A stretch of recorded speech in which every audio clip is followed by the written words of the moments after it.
sunshine. Wanting to sunshine. Sunday night on fire to shine. Sunday night on fire to shine.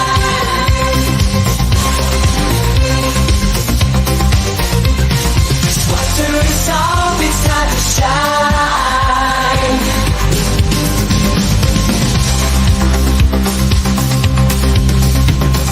Water is always time to shine.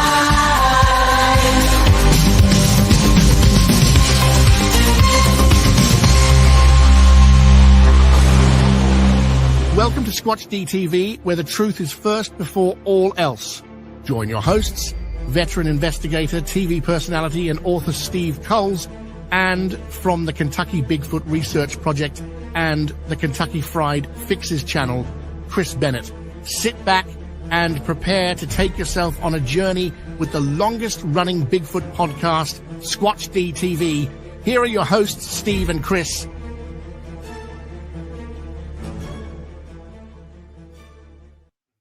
And good evening, cyberspace.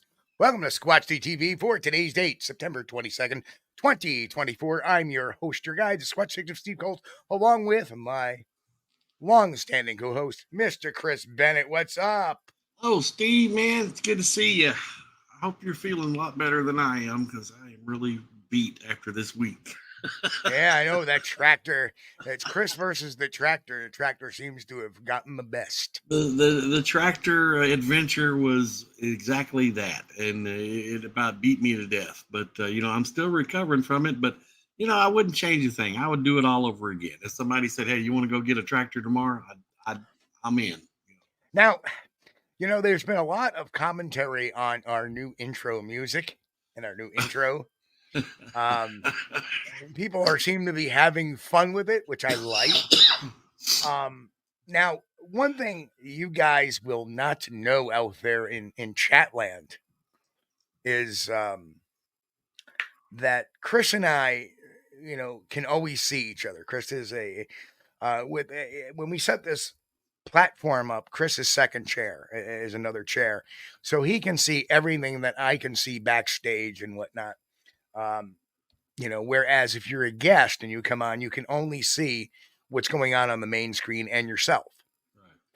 And so when the music is playing, Chris and I usually both the intro and the outro. And if you listen to the outro, every once in a while, you'll hear me come off a mute and go, ba-da-ba-ba-ba. You'll hear me ad-libbing. And this is something we've done with the outro for the better part of like 6 months. Yeah. But during the intro now, Chris and I break into these chair dances. And as it's going on, Chris and I are like, it's Sunday night disco time, man. Yeah, we're having fun with it. Disco. We don't care what people say. We're having fun with it. That's right. Whereas, we love the country one. I love the punk rock one. I love all of them that I put on there. I'm very eclectic in my music taste. Yeah. And the disco one is just a lot of fun.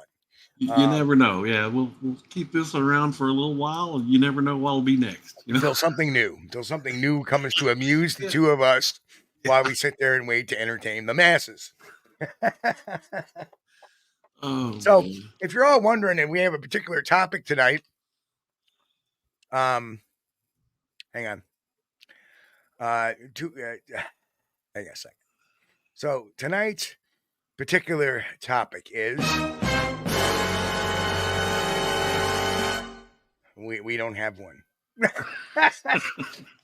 Well, that's okay. We don't have one, and I'll explain why. Good. Because the Brainiac here forgot to take his meds this morning because he was up since 4:00 again. Yeah. And I was working on it now, as many of you know, I work on a lot of other projects too. And I actually had a little bit of some breaking information on a missing persons case that I've been working for the better part of I want to say 10 years. Mm. And so I got into that this morning, and I actually had to watch a couple of interrogation / interview videos with my with our prime suspect. And yeah, so I was up and very concentrated. Forgot to take my meds. Ended up doing a bunch of stuff today. Ran into our good friend out there, Jonathan. I see him running in there. Sasquatch Wizard and Adirondacks. Yeah, we're talking about that. Small world. I got home and I ended up getting some oolong noodles. Stir fried those up with some Korean barbecue beef. Oh yeah, and ate that along with some coconut chicken. Oh man! And I said, "All right, I'm gonna get it's now like 6 o'clock. I'm belly's full, and I'm like watching it." Nodded off. And I woke up and it was 8 o'clock. Oops. So my apologies for having the lack of a lot of prepared material for tonight. And but you know, we can that's right, coconut platypus is delicious, guys. You're into tasted like chicken anyway. So anyway, yeah, I was so I apologize for the lack of preparedness for tonight, but we're gonna talk on a potpourri or potpourri, if you prefer, of topics and of things that amuse us, and we are tickled to death that everybody would be here to join us, regardless. Yeah. I mean, our chat is buzzing, and we didn't even advertise the show today, which tells us a lot. We appreciate all of you. We see a lot of new names in the chat, and that's an awesome thing. Yeah. And like I say, around here, we like talking about the Bigfoot mystery a lot. Right. When we talk about a lot of other things as well. Yeah. And Bigfoot and other mysteries, but we don't do religion. We don't do politics. We don't mess around with that stuff. Right. So somebody asked, speaking of missing persons, do you think Sasquatch is involved with any of them? No, I do not. Maybe. No, I haven't seen any evidence that ever suggested that one single Sasquatch was involved with a missing person, other than anecdotes or secondhand information. Certainly. Or mere conjecture. Certainly hope they're not involved in any missing person. We've talked about that before. There are so many different, and folks, if you want, I'm sorry, I looked up and I read this comment. Here, Mick wrote, "Here's a challenge. Steve, present tonight's show via interpretive dance." And thank you, Mick, so much too, Mick. Mick, what a god! Thank you so much, Mick. You're too kind. But you know, we are the Bigfoot show that we can talk other things and still have a lot of fun. We love our crew, and I think our crew loves us. And otherwise, either that or they're here just to see what we're going to say next. Well, we need to do a roll call too, because we sure do. So let's get everybody recognized, including all our new viewers tonight. A lot of people in the chat tonight. I mean, just thanks, guys. I'm glad to see you. All right. Have to get my operatic voice on. So, first in tonight, Dr. Mark in Texas. Well, welcome you, sir. First time we're seeing Dr. Mark. Good to see you. Welcome aboard. Yeah. Pete H. Hello, Pete. Pat Collins. Pete. What's up, brother, from another mother? Finding the Trackway. Bill, what's going on, bro? Stan Piper. Sandra? Mick, of course, the mighty Mick. Matt, Central Bigfoot in the house. Matt. Chris, hello, how are you? With his greetings, mortals. We love that. Karen Fisher, good to see you again. Karen's become one of our new regulars. We love it. Appreciate seeing you here, Karen. Else? Angel Nolan. Hello, Angel. There's Jonathan, Sasquatch Wizard Adirondacks, who I just literally saw a couple of hours ago. And in chat, sir. And a lot of these folks I'll be seeing this Saturday night at the Sasquatch Calling Festival. Oh yeah, Whitehall coming up. So that's going to be awesome. Traveling with Jim, be seeing him as well this weekend, Yeah. and so everybody will be in. So, who else? Senior Chief, hello, Senior Chief, good to see you. Senior Another Chief, new welcome. one in the house. Yeah. Brian McMahon, hello, sir. Don Gumau Jr., Don Gary Johnson Senior. Of course, you're here, and we're glad you're here, sir. Who else? I'm lost. I am lost. Nick, here's Nikki from Sasquatch Secrets. Hello, Nikki. Nikki. Folks, check out her channel, Sasquatch Secrets. Check it out.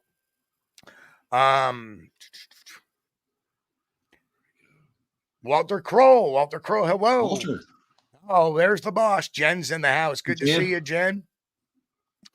The Susie Monster. There's another one of our new regulars. Good to see you, Susie Monster. Love that name. Yeah, that's a good one. Sharon, what's happening, Sharon? From over there in Belgium. Good to see you. Yeah. We got Jay Fritz in the house as well. Hey.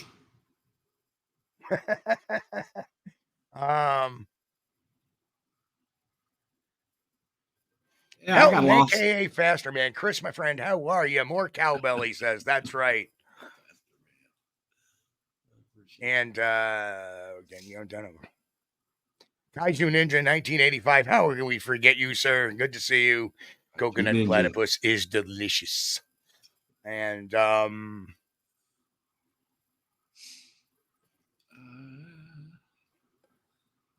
did you get Brian Wolf? there he is. There he is. Brian, Yeah, good yeah. to see you from Ravenna, Ohio. Good to see you, sir. Well, that is good to know, Brian. He says that he discovered a number of people in the area listening to your podcast. Cool. Excellent. Well, we welcome them all. Patty Lindsley, good to see you. And Lindsay, another one we see quite often now. Good to see you. Brian and Chewy go hiking. Hello. Brian? Chewy in the house. Give Chewy a cookie for us, will you? I think Chewy. Notice I had to make sure that this one didn't hear that word. Otherwise, he'd be like, huh? Yeah. He said the magic word. Meanwhile, I gotta post this video sometime of our lovely office assistant here. I noticed about maybe 4 or 5 months ago, just on a whim, that I was sitting on the couch. Wife works 3 to 11, so I'm sitting on the couch one evening, and he is sitting in the when I say couch, we have a love seat. I don't have a couch because I like things compact, and I got that nice little thing in the middle where I can put remotes and hide stuff, and, you know, charge my phone because it's got a charger in it, and it's got a couple of cup holders. And sitting on the other side is the office assistant, who doesn't really leave my side when he's home alone with me. And he just sighed, by the way. I can hear him like, and I was scrolling through some YouTube videos when I actually encountered a video with FDNY responding to fires. And if anything, if anybody knows, I'm a former firefighter. So I trained in the New York State Fire Academy a number of times. And in one particular class, it was a train the trainer class. I was training to become a trainer of how firefighters, when they get entrapped, how to remove themselves or extricate them from their positions, even if they're packed up. So a lot of times we put our packs on, our masks to be blacked out, and we'd have to go in there and figure it out all just by feeling, just by feel, taking our pack off, pushing it in front of us to climb through very well. Anyway, make a long story short, it turns out that I was with a bunch of guys, and luckily, as far as I know, they all survived 9/11. Because this was all pre 9/11 when I took it. But I took a bunch of classes. The head of the class, at the time he was a captain, he's now a Deputy Chief John Salk of FDNY. His co-instructor was a lieutenant off of Rescue 3. And there was a couple of other guys from Rescue 3 from the FDNY there as well. And I will say this at all times. I wasn't a bad firefighter. In fact, in 94, I actually got a Firefighter of the Year award from my fire department. Cool. So I wasn't a bad firefighter, but these guys from FDNY, they were supermen. When it came to firefighting, they were supermen. They would go through these drills like it was nothing. They wouldn't even come out breathing heavy. They were that good. Unreal, incredible people. And they were great people too. We would go downstairs. I was staying in residence because I was coming in. Now, the New York State Fire Academy is 4 hours away from where I live. So when you go take a class there, that's a week long. They put you up there for a week. They feed you, they house you, and everything. There's no TVs in the room, but in the basement, right across in the cafeteria, there's a bar room, and it's a BYOB type of thing. Right. Bring your own booze and stuff. Right. And of course, the FDNY never lets you down. Sasquatch crew, Sasquatch hello, crew. good to see you. Welcome.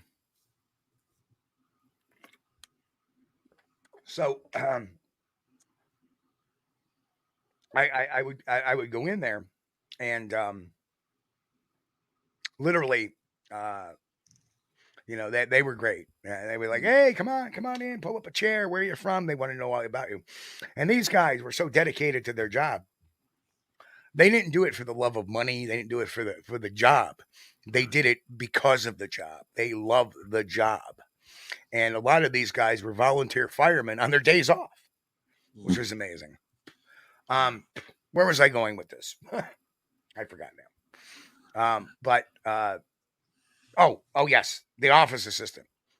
So I every once in a while I like turn around and it was like FDNY response trucks, and you get to see the different type of apparatus, and all their apparatus is kind of neat, like the rescue truck, and they all have different logos on them and slogans and mascots and whatnot on them. So I was watching that and I noticed, you know what? All of a sudden, the office assistant sits up and starts watching it, and I got like a half-hour video of him sitting next to me. Right. Now, this is a dog never watches TV, and he's sitting there watching that TV. Oh. Ears perking up. And yeah. So. Oh, wow. Finding the trackway. Thank you, sir. Bigfoot. Oh, man, thank you so much, man. So. Too kind, you guys. So today, for my little excursion, or actually when I got back from my excursion, I decided to put a fire truck video on because the office assistant was sitting next to me. What is the office? Now, mind you, he's a Shih Tzu. What does he do? And he throws his head back and he howls like a wolf 3 times. No kidding.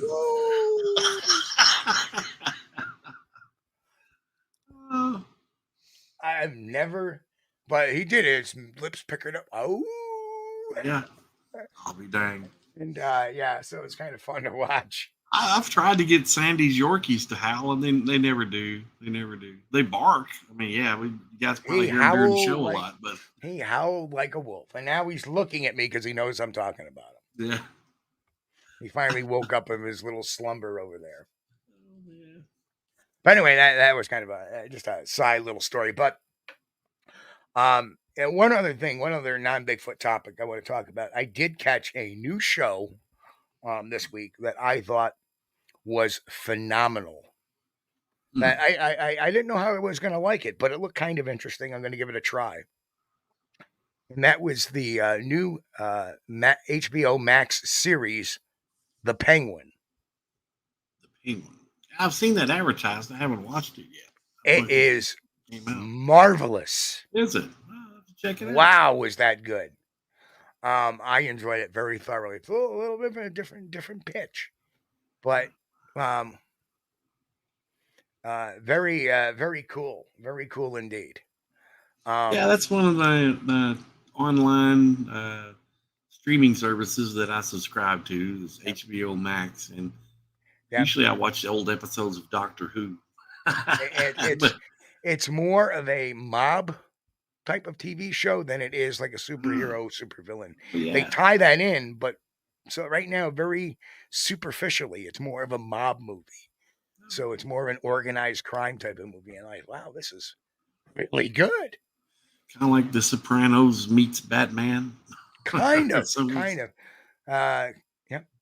Kind of. Well, it's kind of interesting. Yeah. Yep. I thought it was very, very entertaining, very surprising. Yeah. And I'm very dark all of a sudden. Yeah. Well, Oh, you look fine to me. I'm looking. So anyway, I've been watching that one. What is it? Lord of the Rings or something? The the new thing that Amazon's doing, season 2, about the Lord of the Rings trilogy, whatever. right. I haven't seen that yet. But I It's kind of it's pretty lost it. cool. I watched. I enjoyed Lord of the Rings, but I kind of couldn't get through The Hobbit. Yeah. At that point, I was getting kind of tired of it.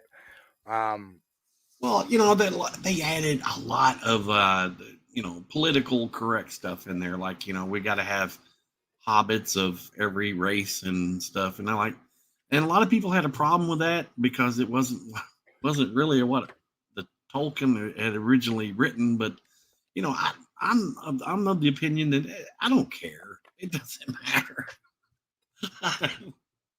If they want to have a different race of hobbits, that's fine by me. But a lot of people really took issue with it for some reason.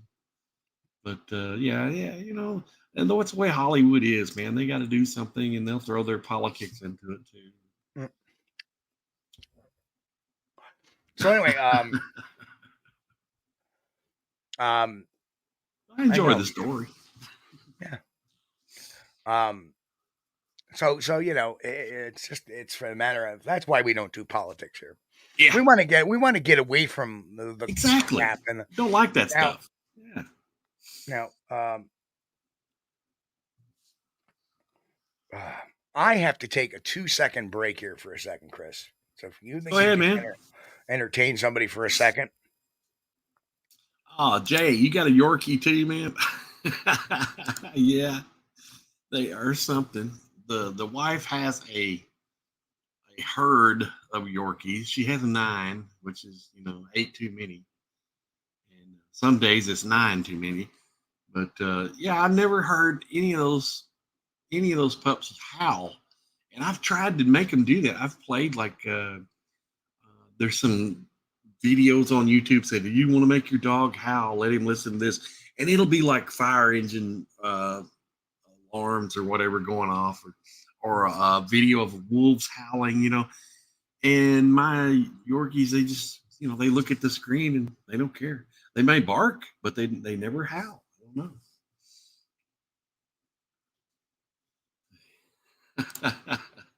Yeah.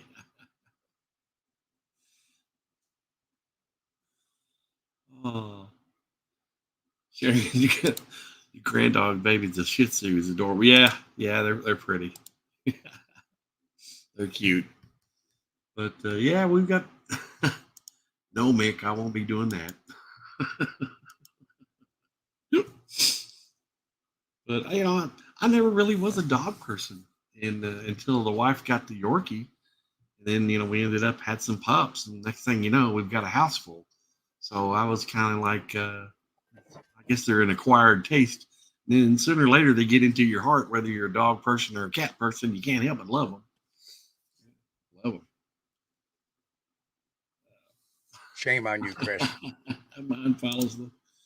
Jen says mine follows the dog on TV. If they walk off to the left or right, he goes that way looking for them. Chris, I'm What ashamed of you. are you ashamed of me for? Given the current political situation, why would you say Yorkies are an acquired taste? Well, I was a cat person, okay? I was a cat person. Well, yeah, that too. Oh, well, I'm not going to go there. No, that no, too. no, I'm not going to go there. Don't get me a Snapple. Yeah. But yeah, I was a cat person, and it took me some getting used to. Don't get me wrong. It's not like I didn't like dogs. It's just that for some reason, cats are attracted to me. Cats love me. I guess I'm an old cat person. So, But there could be a cat, walk up a stray from across the street. He wants to jump in my lap, curl up, purr, and go to sleep. I don't know why. But, Brian said, "I love my dog.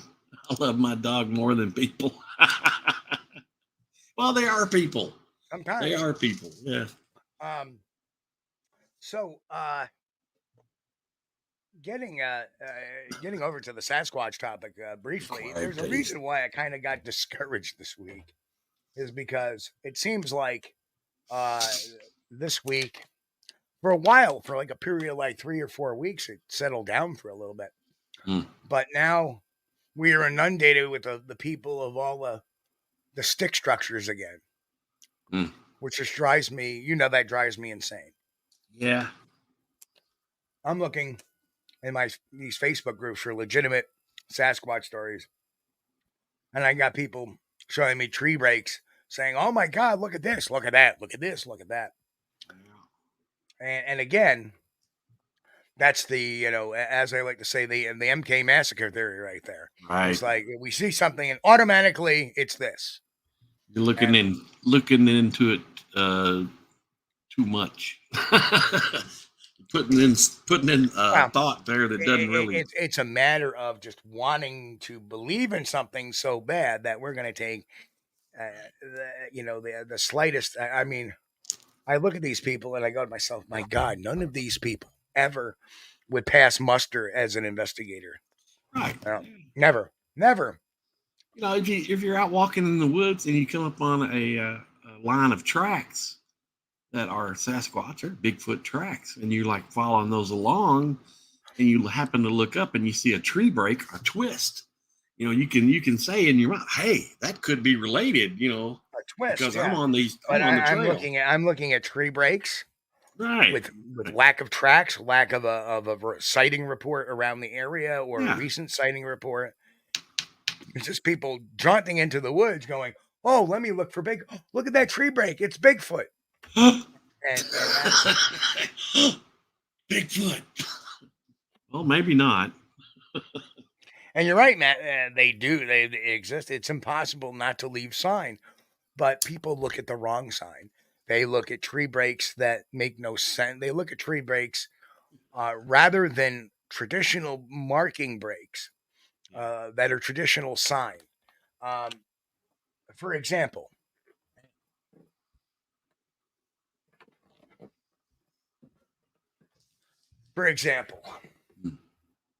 when you read something like this, okay, you understand that there's a difference between a sign and tree breaks. Right. Tree breaks are not sign. Sign is sign. A tree break can be a sign, but it doesn't necessarily mean it is sign. Right. And that's the big difference. When you have something moving through brush, it breaks trees. And it just doesn't. But every single break that these people find is like, there's a tree and it's broken.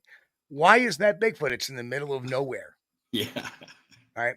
If there's an area of brush where a path is cleared and there's tree breaks all up and down, that to me is sign of a Bigfoot. Could be. Yeah. Very well could be. Well, what that height makes breaks. There's only two things in my area, and that's a Bigfoot or a moose, right? And usually there'd be some moose sign.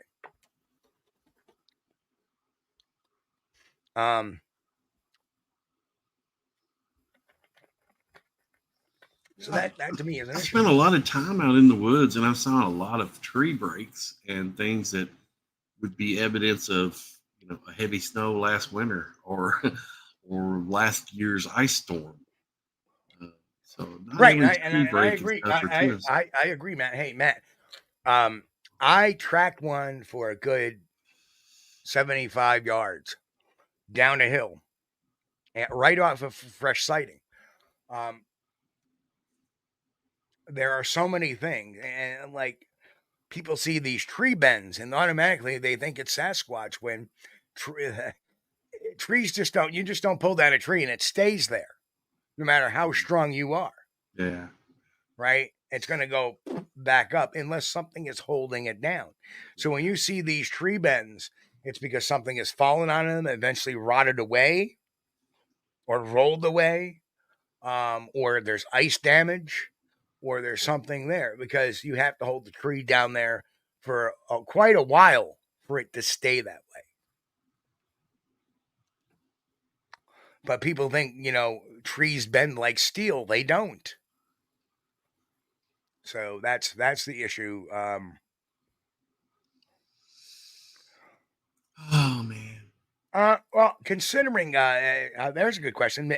Pete H asks, "Do I think them making nests is real?" I do. Um, Most of your primates make beds on the ground of grass, of leaves. Orangutans even make pillows and blankets. So yes, they your primates will your great apes will sleep on the ground. They don't Yeah. sleep in trees. Um, so yeah, they make beds. They make nests. Now, what do their nests look like? Well, I've seen nests that look like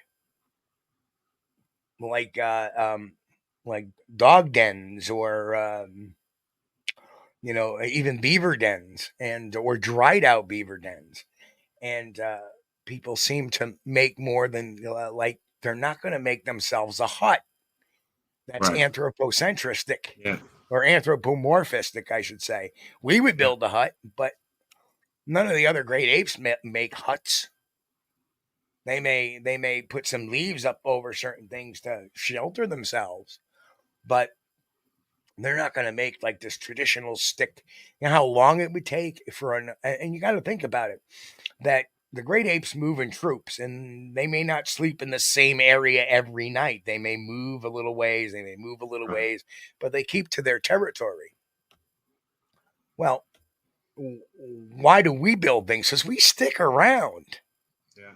You know, uh, think about the Bedouins who are nomadic. They don't. They never built structures. They had these portable things they brought with them, right? Yeah. So you're not going to take the time and build complicated structures if you're a nomadic or constantly on the move type of crew. Um, Even if they stick to one area, I don't think they're not going to build themselves a hut. That's something humans do, not not great apes. Right. So and to think that a Sasquatch would do that again is anthropomorphic. We don't know. We look at everything in terms of ourselves, even when we relate to the primates, and we got to remember that when they did a study, because there's only one animal that is born that will respond to where we point, and it's not a chimpanzee, it's not an orangutan, it's not a gorilla, it's not any primate at all. It's actually a dog, which is bizarre, but it's in their DNA to be symbiotic with us. Mm. So if you think about that, a baby chimp does not understand what pointing means until it's taught. Same thing with a dog. Or I'm sorry, different with a dog. A puppy will automatically follow your hand. So wolves won't do it. They tried it with wolves too, or wolf pups. They won't do it. Only a domesticated dog would do it. Nothing else. So when you think about that, there's a lot of things that we may assume a Sasquatch does because we do it. Completely wrong. That's anthropomorphic. Look at what primates generally do as a whole. Do all primates establish a territory? Yes, they do. So that's what they do. But how they live specifically is different for each individual. Mm. Yeah. Yeah. I wonder what The one commonality is in a generic term, all the great apes sleep on beds. You know, three of them make their own beds. The fourth ones go to the store and buy them. Right? Well, with So, the nest theory, though, I could see them making a nest. I've never seen one other than photos, but wonder what could be some other possible uses of those other than sleeping. You think maybe they could use it like for put their small ones in there, like stay here while they're out doing something? um, what do other primates do? Usually, they Other primates do not leave their children alone. right. They Usually leave they're it hanging with around on another. mom, They right? leave it with another, either the father or another mother. They're climbing on mom, yeah. Right, right, and or mom stays behind.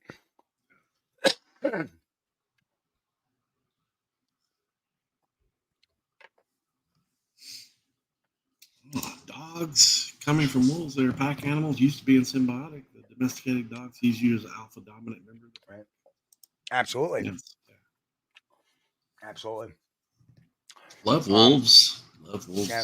But if anybody, do I believe they build nests in trees? I do not. No, because we would be finding nests in trees. I mean, That would be hard to miss. Yeah. it'd be kind of hard. Hey, to look, miss. there's a big, 8x8 nest. You got to understand, a 600-pound Sasquatch is going to have a hard time sleeping on a branch in a tree. Yeah. That's a lot of weight. That's try putting a transmission and hanging it from a tree branch, right? You're talking there's 500-600 pounds right there. Yeah. Right. Well, I mean, could you do it? Yes, but what are you going to do? Sleep like this? I mean, think of their size, their girth, their width. How are they going to sleep on a branch? That's right. You think ostrich eggs are big, or platypus, but you know what? You think platypus eggs are big. Oh man. But yeah, I would like to see something like that. I've not seen anything like that in Kentucky, but that doesn't mean anything, just because. I mean, gorillas. I think they would. Let's face it, the gorillas sleep on the forest floors because of their size. Yeah. Well, I would think that they probably would sleep very similar to the way the gorillas do. Hammocks are a rarity. They're not a commonality. Even amongst humans, Aboriginal humans, hammocks were something created in certain climates for certain reasons. When you have a lot of creepy crawlies in the jungle, that's why hammocks were created, to keep you off the ground. Yeah. But again, that's an anthropomorphic thing, wouldn't you think? Because we have chimpanzees that'll hang in makeshift hammocks or hang in vines. May even fall asleep in a vine or two, but they don't make them. We're the only ones that make hammocks. So again, that would be anthropomorphistic to think that they would make hammocks. You have to. It's difficult at times because even I have to stop myself.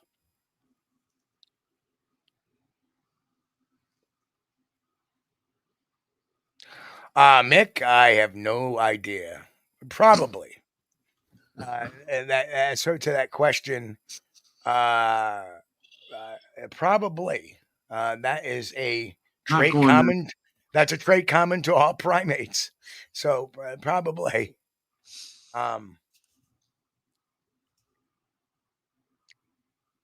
Well, I've seen structures. I don't think you would call them stick structures, but it looked more like a brush pile that had been a bunch of brush had been drug up, and it was placed on each side, and there was an open place in the middle where they could get. And I mean, this brush pile was probably 4 feet high, okay, on each side. Right. But I wouldn't call that a nest. Yeah, but then again, without the benefit of having a sighting report around that, tracks, any of that, you have to kind of put that aside and lend that to, that could be bushcraft. That could have been somebody just looking for a shelter one day, or, hey, let's build ourselves a shelter. You just can't tell, and well, the only reason I knew for sure this one was because I saw 2 Sasquatches inside it. Well, that would be a good reason why to believe that would be a Sasquatch then. Yeah. I had no idea what they were using it for. And then again, as you looked at it, well, you know what? I could tell you a number of reasons is they're probably trying to conceal themselves. Yeah. Concealment, camouflage. I mean, they do a very good job of that on their own, but there wasn't a roof on top of it or anything. It was just like a blind. Exactly. And as we know, a lot of people forget the Scott Herriott video. You remember Scott Herriott, Chris? Yeah, which video is that? The one where he's looking in the bush, or that's Chris? Yeah, where they were up the mountain up in Washington State, and he had a cameraman with him. and it was laying. There was a log that had fallen, and it was laying under the log, looking out from underneath the log at them. Okay.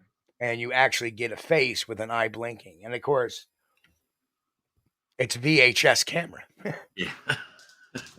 so the quality ain't, and it zoomed in. Not the best quality, yeah. But you could see it, and I believe their story because his partner that filmed it was really effed up after it.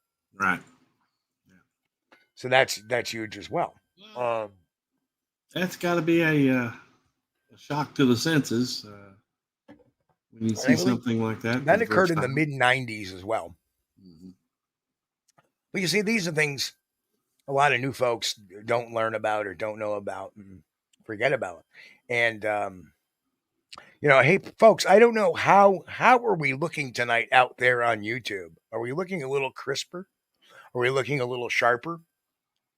Just curious, because tonight, for the first time, we're actually broadcasting in 1080p. So we're in actually HD tonight instead of we've standard upgraded. definition. Yeah, we've upgraded. I apologize, everybody. not that we wanted to upgrade, but we were kind of forced to upgrade. That's what happens with rate hikes.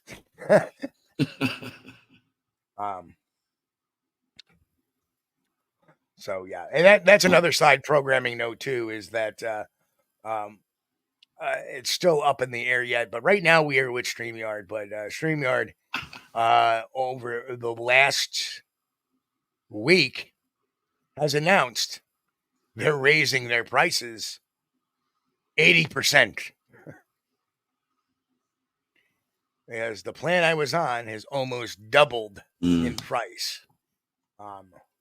So they have now surpassed Blog Talk Radio's price, which for years they had not. But there is an alternative out there as well. So we shall see if we stay with StreamYard yet. But I kind of...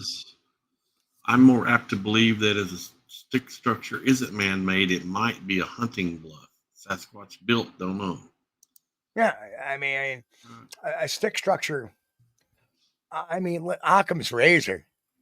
Right. I mean, let's face it.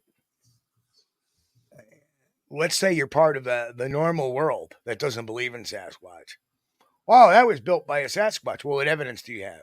Right. Well, what else could make it? That's a pretty weak excuse. Yeah. Because I can name a bunch of things right now that could make that, that would make that, namely humans, foresters, loggers, bushcrafters. Bushcrafting is a thing. Just look at YouTube and search the term bushcraft. There's a lot of people. Hey, Lays and Blaze. Yeah. Thank you, Boo StreamYard. Yes, you probably feel our pain somehow. I believe that. Unless Kaiju Ninja asked, is StreamYard the best streaming platform? As far as I know, yes. It's always been the least complicated. Yeah, we've had good luck with them. We've had really great luck with them, which is why I'm apt to bitch about it, yet stay loyal to them for a while. Yeah. StreamYard was started by these two guys, and they would constantly talk to us. They would have a weekly live chat using StreamYard on Facebook with their Facebook group, and they encourage you to join the Facebook group. And about 2 years ago, they ended up selling it for big dollars. I mean, granted, these kids were in their mid to late 20s, and now they were millionaires, and they were staying on as advisors to the new company. But great. In May of this year, they tried to buy it back because the company that bought it wanted to sell it again. Right. And they tried to buy it back, but they were outbid by another company. And in the 4 months the company has had it, they have increased some of the features. Like right now, one of the nicer things I'm looking at is we now have a dark screen. A lot of times in the studio, we were looking at all our graphics, our screens, our chats, everything was on a white screen. And truthfully, it was I mean, tonight's like the first night my eyes aren't tired. I'm not, Yeah. right? My eyes aren't going out of their head because they finally created a dark mode. And now it's like, wow, this is really easy. And now I don't have a screen in front of me blasting white light on me, right? Which makes lighting even more difficult, which is the reason why I'm slightly a little bit more shadowy or darker tonight. But you know, but what they did is that they had different levels of plans, and I never saw the basis of why broadcast in 1080p. You know, 720 is fine. Everybody's enjoying the show. We're here. We're doing it, and now all of a sudden we're forced into this next upgraded plan. Which originally the plan was, I think, $39.90. They had tier levels $25, and we've been paying $25 since 2019. Blog Talk was $40. Believe it or not, just for their pathetic old school system. Blog Talk. I don't miss those days. Well, there's a convoluted story behind Blog Talk too. But it was terrible. It was terrible. And then we were on the Paranormal TV network there for a while. And well, let me get to that. Let me get to that. But we're going through old time. Yeah. We'll go back to Blog Talk in a second. But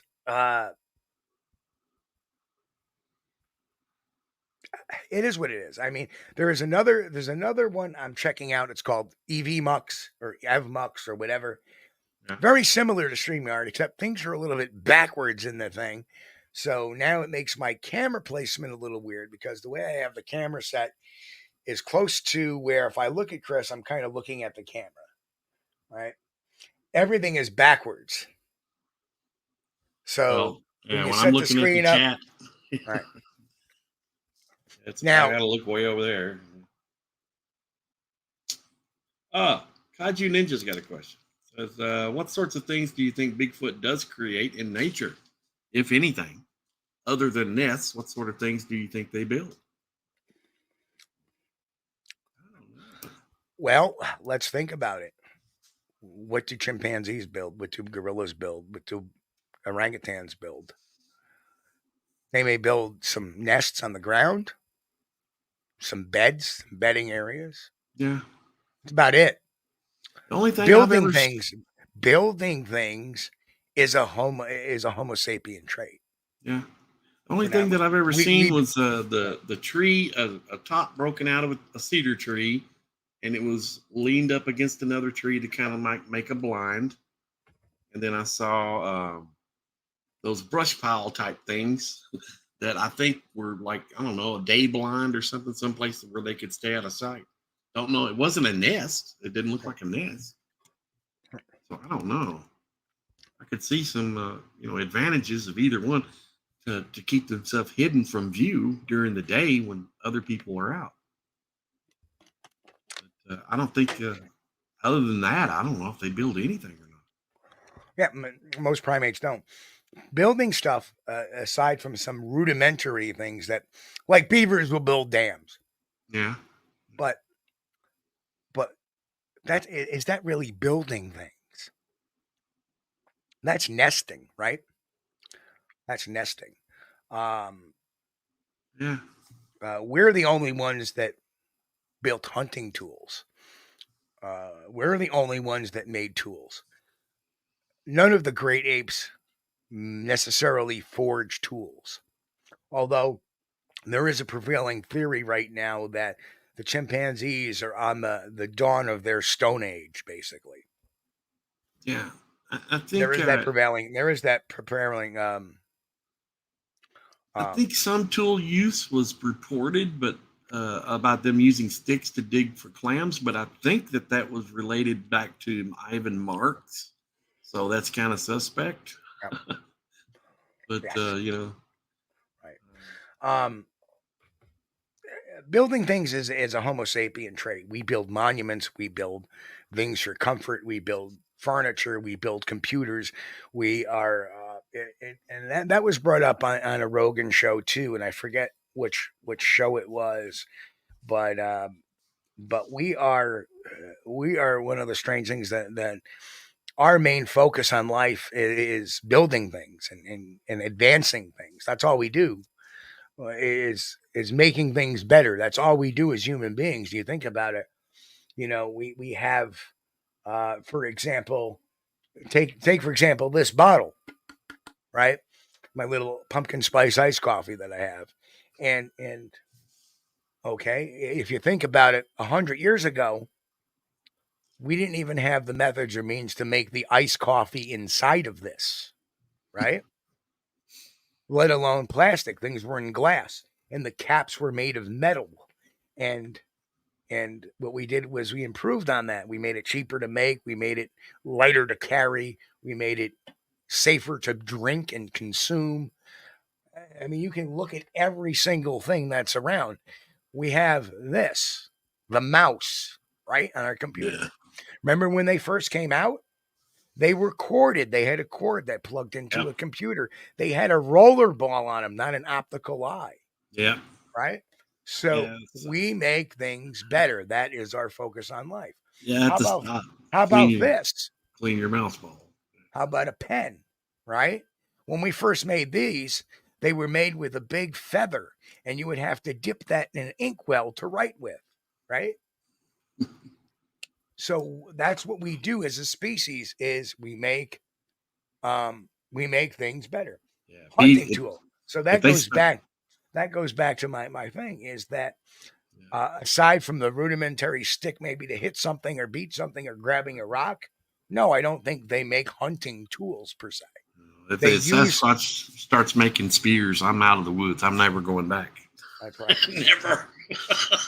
There has never been a legitimate reported sighting with any type of follow-up of anybody seeing a Bigfoot carrying a complicated stone tool, metal tool, or even crafted wood tool, other than maybe a stick or a rock. Yeah, they start making spears, man. I'm out. And again, when we automatically can go to that, we're becoming anthropomorphic. Now, don't let me tell people or let people think that that's necessarily a bad thing.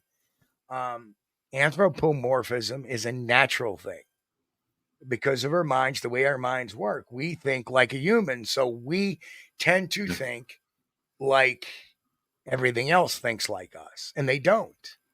And the way I understood that is that anthropomorphism is really easy to understand. Anthropocentrism is easy to understand as an interrogator. And the reason why is that people always say, oh, you're a trained interrogator, interrogate me. Well, it doesn't work that way, right? Because if I sit somebody in the chair, they actually have to be thinking and guilty like a criminal or like somebody that's under suspicion of something dubious. Yeah. If they're not thinking that way, whatever I think, how they think is completely differently than the innocent person thinks. So again, it's kind of, so equate that to like, we can't think the way a Sasquatch thinks because we're not a Sasquatch. The Sasquatch or ex-blinds, though, that seems like something a chimpanzee or other apes would construct. And I think so too, but it may be a little bit beyond that because it seems like they may be more self-aware than a chimpanzee or gorilla would be of being seen by others.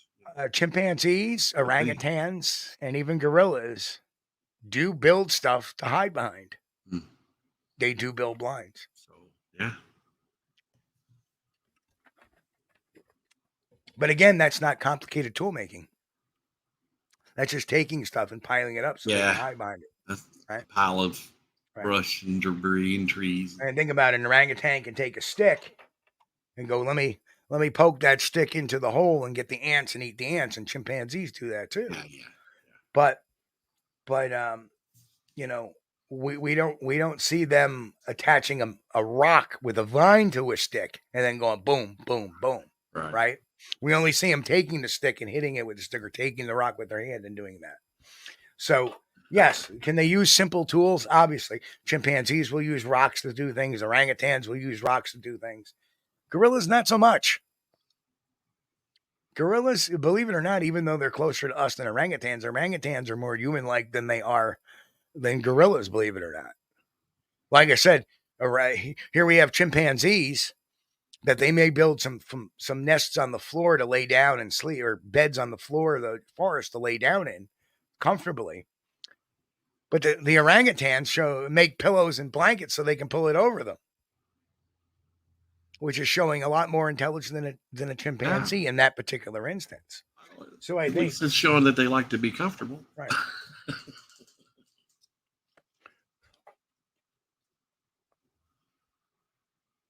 I don't know what this is. Tell us about the twin blue beams of light into the sky. What is that? From Lays and Blaze. I have no idea. I don't know. That's The Lays only- and the Blaze. only- That's the new one only- on me. I don't. Okay, so the only twin blue lights I've ever seen shine into the sky is once where the World Trade Center had stood months after the 9/11 attack. That's the only one twin blue lights I've ever seen it come beaming out of the sky. Actually, they weren't beaming out of the sky; they were being light into the sky, and that's exactly what they're doing. That would have been the 9/11 lights shining up into the sky. I did see that once going over the old Tappan Zee Bridge. Going in to visit my brother one night, and truly amazing as you go over the bridge.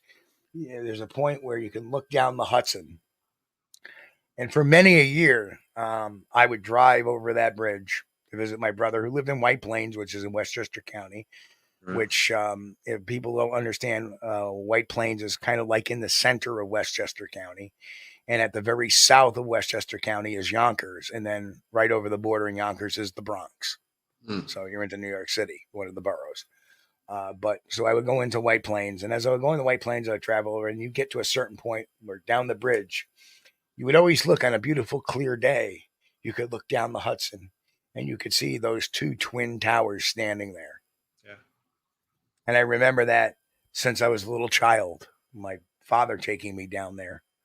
Because although they started building the Twin Towers, I believe in 1969, the year I was born, and they officially finished them in 1976, but they were high up. And then they put the tower on them, I think around 1980, or 85, they put the one tower spire on it with all the communications.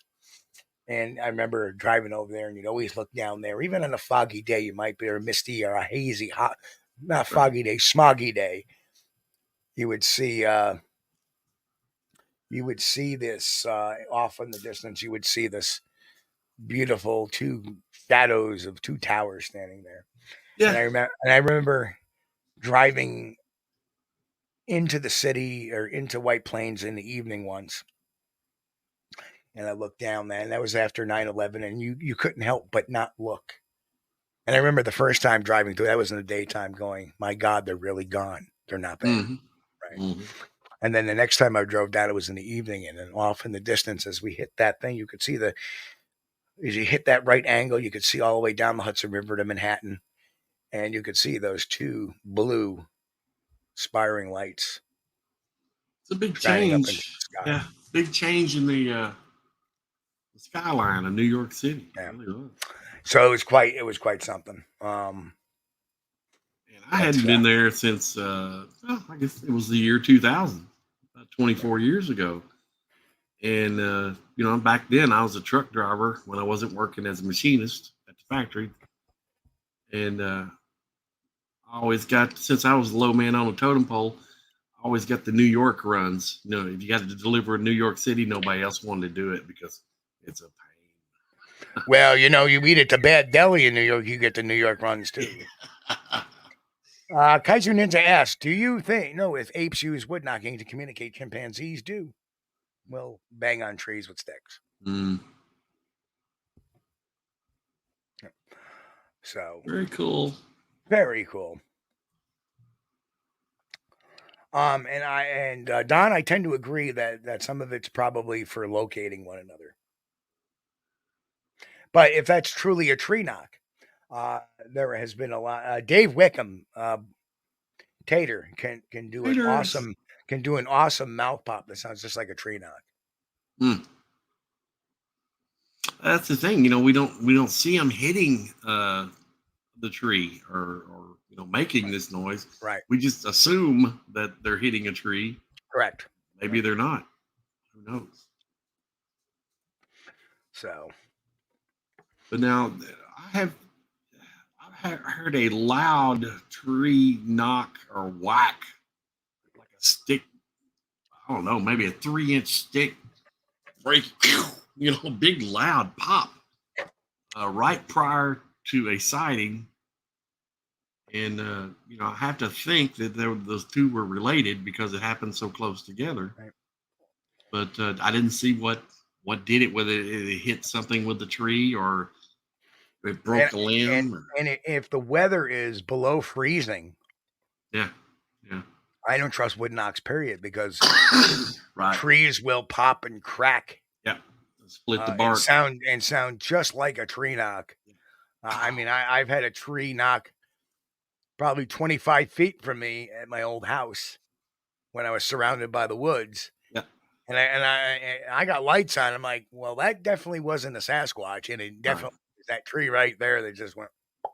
Yeah. I was walking. I was taking the dog out for a run, and it was 22 degrees out.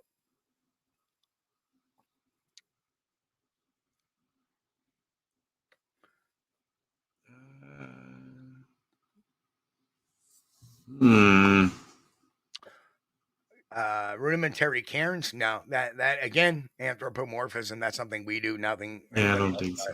Eh? Yeah. Oh, Don. Yeah, Don. That's a good one. Oh, sorry, Steve. No. Ever heard of a Squatch pounding the ground? I think I have. I think I've heard that. Oh. And it was a bunch of us were coyote hunting on the home farm about 2:00 in the morning, and we left because of that. Okay, Steve. Yeah, we heard we were standing around. We'd been playing this wounded rabbit call and wounded rodent call, and if you hunt coyotes, you know what I'm talking about. They come running up, and then you put the spotlight on them and take care of business. But we had been playing this, and we were waiting. We could hear the coyotes off in the distance, and but they weren't getting any closer for some reason. We couldn't figure out why they weren't coming in. We kept playing the wounded rabbit, wounded rodent call. And during a break in that, when it went from one call to the next, it kind of paused, and we heard a big thump on the ground. Now, I mean, it sounded, I don't know, it sounded like something extremely heavy hit the ground. Boom. And we left.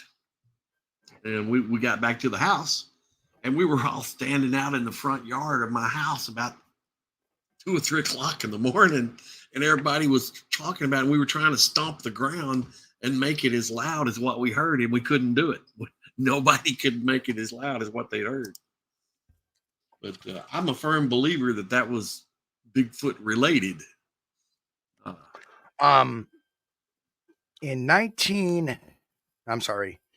In 2004, I think, or 5, NESRA, which is the Northeast Sasquatch Research Association, was on an expedition or on a mission. They were out for the weekend or whatever, up in the Adirondack State Park, very close to where my Research 1 is.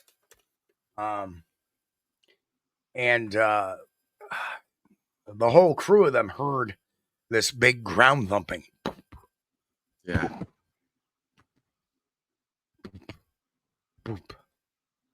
Yeah. So again, and you're right, until there are certain things that we can hypothetically assume about a Sasquatch. And John, this is my theories on that, is that ultimately they look like a primate, they act like a primate, they behave like a primate, throughout all of that. And the number one thing is that their footprints are primate-like. Their footprints are very indicative of a primate. They've been examined by Dr. Esteban Sarmiento. They've been examined by Dr. Grover Krantz. They've been examined by Dr. Jeff Meldrum. They've been examined by Dr. John Bindernagel. They've been investigated looked at by environmentalist John Moyenzinski. all of them, and archaeologist Kathy Strain, all of them have agreed that the footprints are primate in nature. If you look at the print, there is direct connection to us, direct and also direct connections to the great apes and to other forms of past primates. You know, the Australopithecines, the NatGeo Ninja asked about Paranthropus. so what about chest pounding? It could have been. Yeah. I don't know. Very well could be. Yep. It's a big flump. So there are things, specifics, how they specifically behave. Do they build nests on the ground? What do they use for tools? Do they chest pound? Do they mouth pop? Do they do this? Do they do that? All of this is conjecture that nobody, unless they actually see it, can really attest to it without it's just mere conjecture.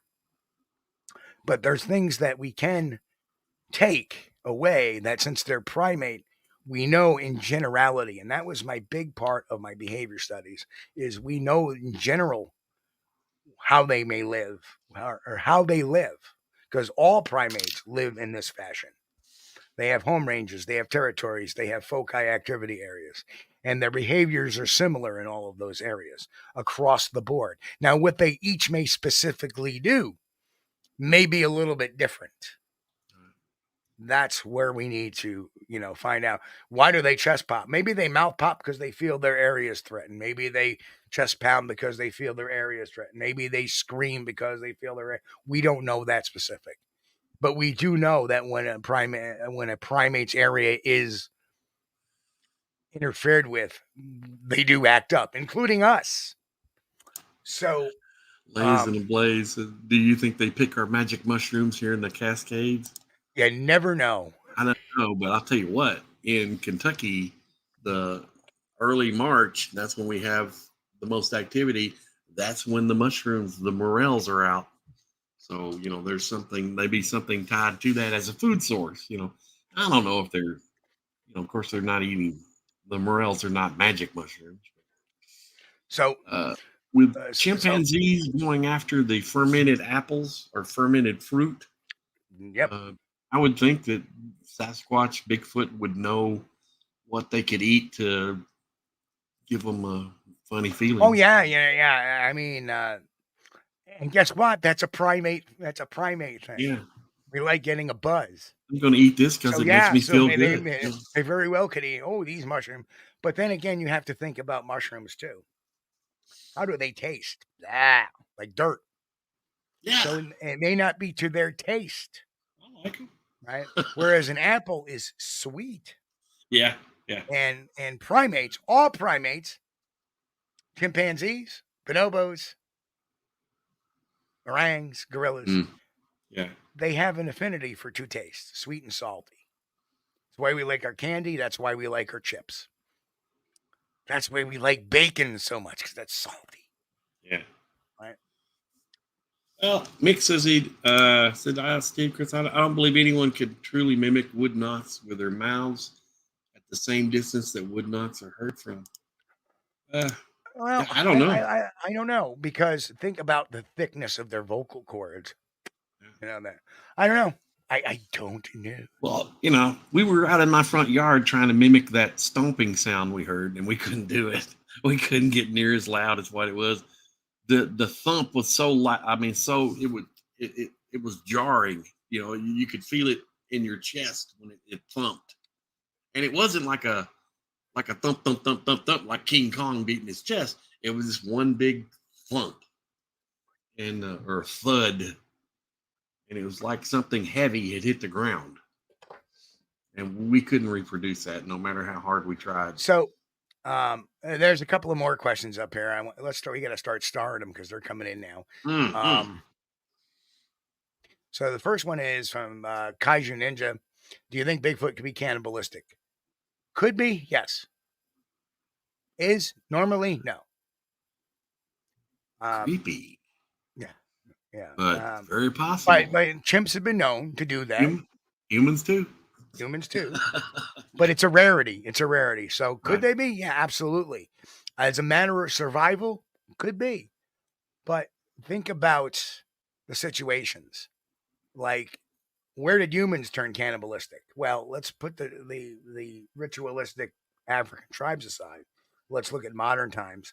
There was a time in that crew that was crashed on the soccer team. They got lost up in the Andes Mountains. Andes, right? Yeah. But they didn't cannibalize on the living. They cannibalized on the well, that was already dead. Yeah. Right. And it wasn't like they wholeheartedly wanted to do that either. Right. They very reluctantly did that. So may not be a necessary thing they want to do, but they have to do to survive. That's in any animal given, canine, Ursa, anything. Meat is meat. Meat is meat, and you have to eat. Mick is trying to get my goat. I'm anthropomorphizing. Sasquatch might enjoy the taste of shrooms. Well, I like mushrooms, but it's an acquired taste. So, again, it could be an acquired taste. No, mushrooms are great. Okay, so you haven't had pizza. I want to address John's question here. There was a time when I found myself conjuring up a valid reason why Sasquatch would manipulate forest materials, bends breaks to community. Right, exactly. And you got yourself out of that,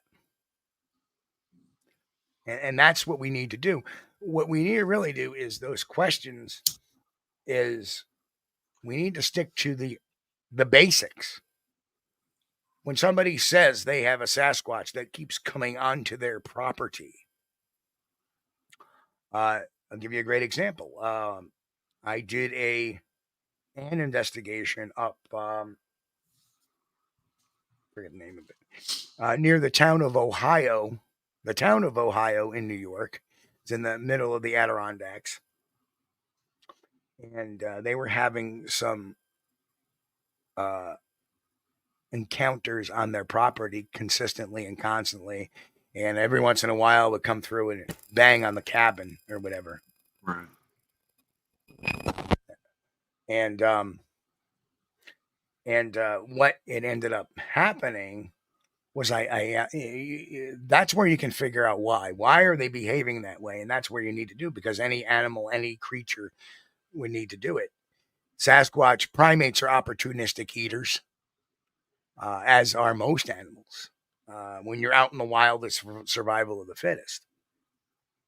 So it turned out that they were taking all their compost, all their rotten vegetables and meat and foods that they didn't want, and they were just tossing them out into the woods instead of putting them in the garbage cans or burning them. So what was that creating? A pile of rotten food, basically a dump. Of foodstuffs that was there. Another case in Kentucky, a woman was leaving bacon out for some reason for her raccoons. And then she realized that she was having Sasquatch on her property, and something banged on her house because one night she didn't leave stuff out. When you start, there's behaviors that are exhibited that are common to anything, that are common to everything else's behavior. Why is something showing up here? There's got to be a reason. That's not the hard thing to find, because you kind of can rule things out and rule things in. But when it comes to definitives, like, well, how do they build, right? Do they use, what kind of rudimentary tools do you think they use and stuff like that? When you get into specifics, that's where it becomes a little more difficult, because we only have a generalization. They're primates. They're mammals. They're chordata, vertebrae, mammalia, primate. And that's where we stop. So we can figure out, using all those little branches, what's common to all of them. Okay. Well, if they're mammalia, well, then they produce milk for their young. They have live birth. And none of that's ever in question. So we go down another level. Let's go back to mammalia. They have hair. They have a fur or a hair covering. They're warm-blooded.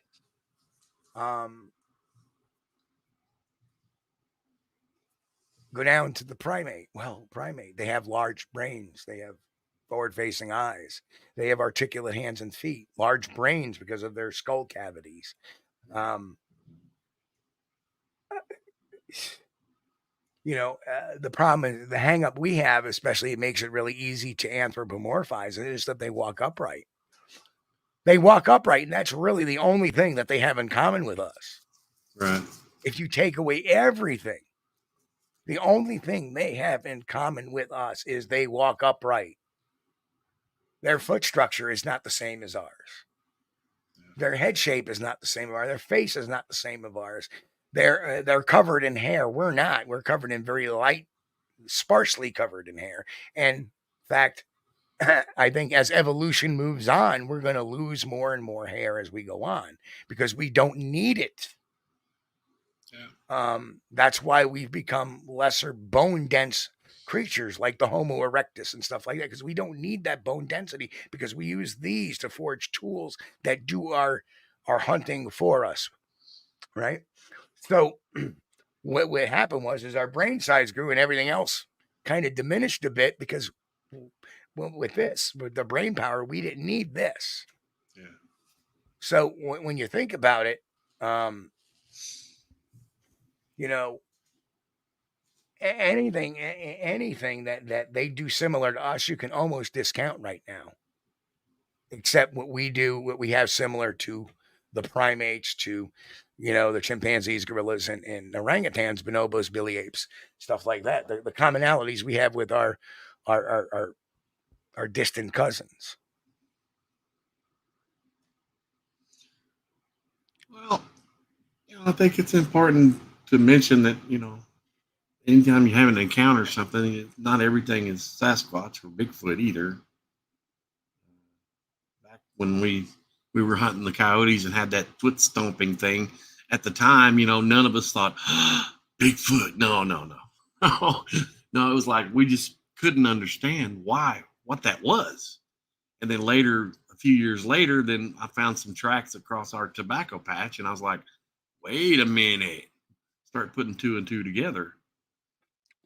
And another good question, Kaiju.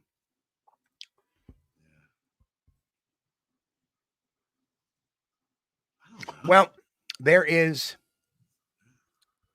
a couple of thoughts to that. Now, there have been reports of them, including from Darren Lee, who's been a guest on the show, who's observed them, and he said they were running in 4x4 mode. But here's the kicker. A spine and foot structure. Spine and foot structure. The spine on a Sasquatch obviously is meant for it to walk upright. Yeah. Do we as Homo sapiens run more efficiently on two legs, or do we run more efficiently when we're leaning down going like this? One thing that is very much overlooked, and I would love to talk to Dr. Meldrum on this one, and this just popped into my head, which is the reason why I love doing these shows. Let's all think about this for a minute, because this is stuff that's going to circulate your brain cells a little bit. We often talk about the foot structure of a Sasquatch, but rarely have we talked about the leg structure or the arm structure, because chimpanzees, if you ever notice them, and gorillas and orangutans, they all kind of walk. Notice how their shoulders are usually hunched forward a little bit. Right. Their forearms are extremely large, right. Muscular. And that is for their quadrupedalism. Yes. Sasquatch are not described like that way. Correct. They're bow-legged. Notice that all the chimps, gorillas, and orangutans, they're all bow-legged. Why? Because they're quadrupeds. So it's not just their foot structure themselves, it's the structures of the shoulders, the structures of the arms, and positions of their hips, their iliac crests, the positions and how their iliac crests are shaped. And the iliac crest is the sockets in the bones of the hips, right? They are bent and meant in a position for them to be quadrupeds and for them to motivate real fast on all fours. And when they do walk upright, guess what they don't do very well? They don't walk very well upright. Yep. Right? If they want to go full speed, yeah, they can go pretty fast. But if they want to go full speed, they have to get down on fours. So do I think as comfortable as a dog walking on its hind legs. Right, exactly. Or a bear walking on its hind legs. Right. There's a lack of naturalness to it. But when you hear a Sasquatch being described walking, it's very fluid, very flowing, very smooth. And that's bipedally. It's limbs, it's shoulders, it's hips, its legs, and yes, its feet are meant for bipedalism.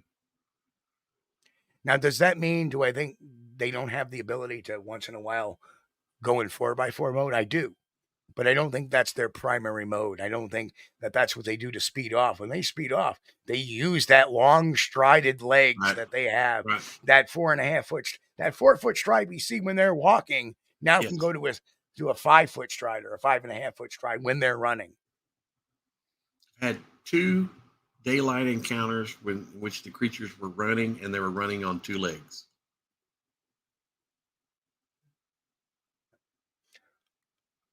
They were moving.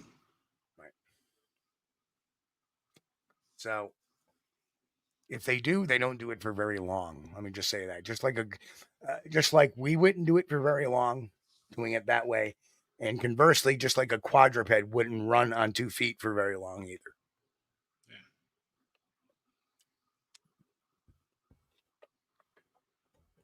And it's all a matter of just good detective work, common sense. And understanding of how the body works. And once you put all these things into play, and mind you, I have that was my mission. You know, that's been my mission the last how many years? 25, 26 years, soon to be 27 years doing this. That was my mission. Learn everything you can about this, from ecology to biology to anatomy to Don. Right on. Might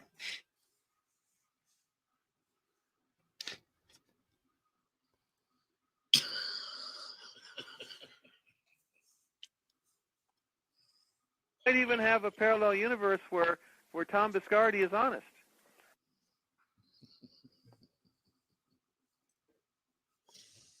Oh, thank you, Eric.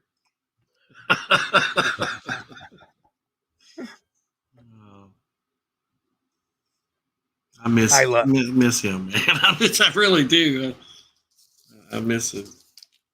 Oh, Eric, yeah. Beckford, yeah, he was a good one.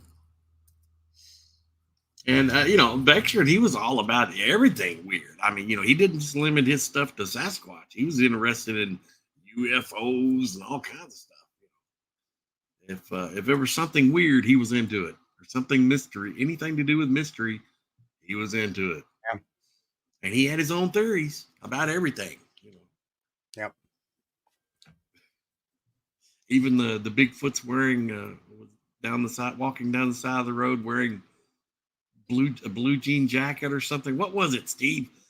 There's even a report of a Bigfoot on the side of a road wearing human blue jeans and a ragged shirt.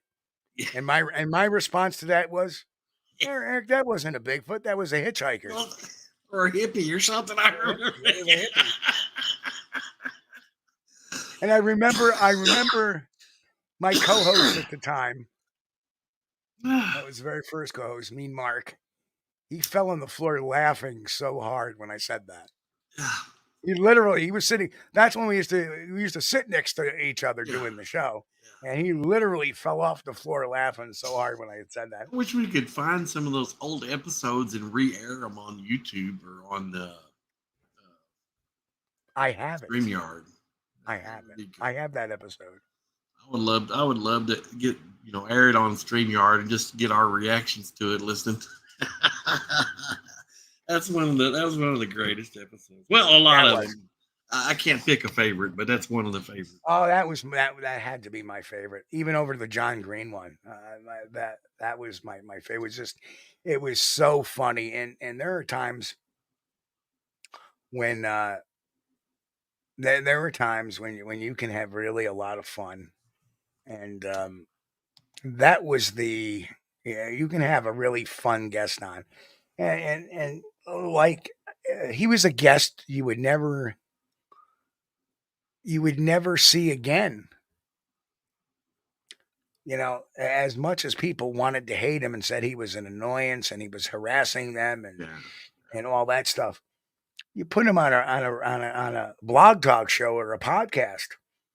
He didn't mind going toe to toe. He didn't mind exchanging wit with Right. you. It was all in fun. At the end of the day, we didn't hate one another. Yeah.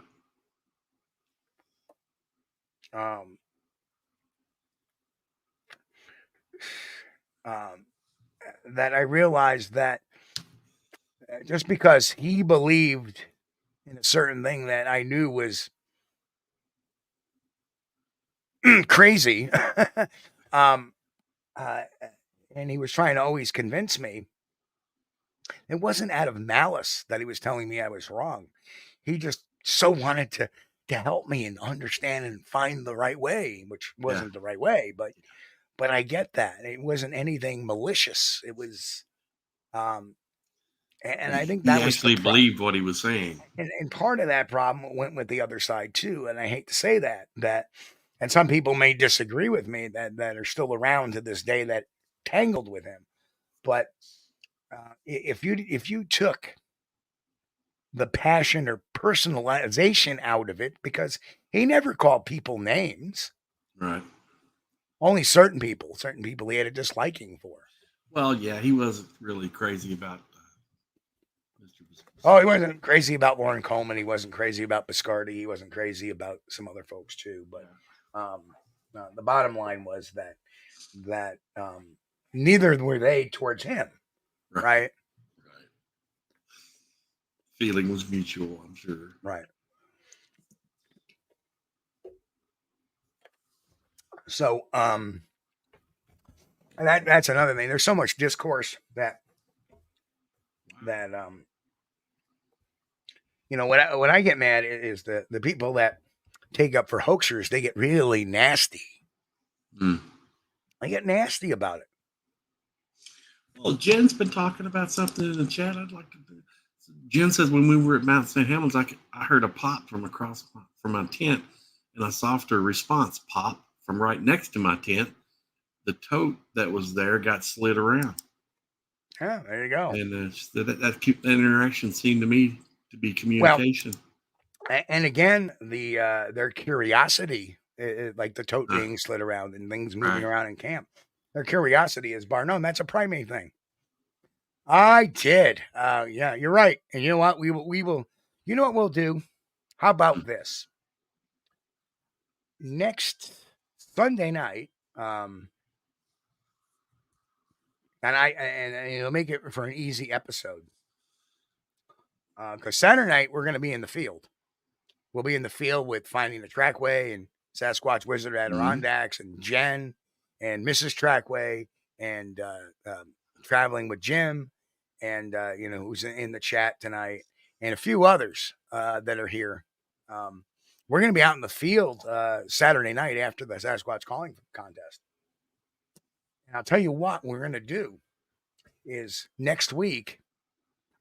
This week I will prepare that, and what we'll do is we are going to play clips from the Beckford show. Yeah. And we'll have some live commentary on it. Oh, that would be great. And you know what, Chris? You can moderate it because and you can give me questions for it instead of me narrating it. We'll play the clips and I'll let you start asking questions about it because I want it from your perspective as a listener to it, because this was this was before we had even met. Right. And I don't know if you heard that episode before prior to us meeting. Did not. Right. No. But you heard it afterwards. Yes. And but even so, the first time hearing that, I don't think you were the co-host of the show either. No. I didn't come along till 2010. 2008. But you became, 2008. yeah, that's when we met in 2007 or 2006. Yeah. I'm talking about, Or I didn't 2007. start co-hosting until 2010. 2010. But you had heard it previous to that. Yes. Right. Yes. So I want your perspective as a listener to ask me questions about, as the host, what was going through my mind. Yeah. We can play the After I met you in Kentucky, I started listening to your blog talk show every week. And then I went back and, of course, listened to the previous episodes. And one of those was, well, several. I remember there were more than one episode that had Beckford on there. Right. He called in a few times, right? Or you called him? We had him on twice, but I think I I only have the first episode, because the second time turned out to be a bloody brawl where Sean and Eric. That's where he hung up, right? He got Well, Eric started being a little insulting, and Sean gave it right back to him. Instead, see, when he became insulting, I would just, I knew. Being an interrogator, I can learn to move and maneuver around people, and that's the mode I was in that night. And we'll just do a little pretext to the show next week. Is I was in an interrogator mode. I was on my game. I knew what to expect when I was talking to him, and I wasn't going to let him rattle me, no matter how self-deprecating he was and belittling to me he was.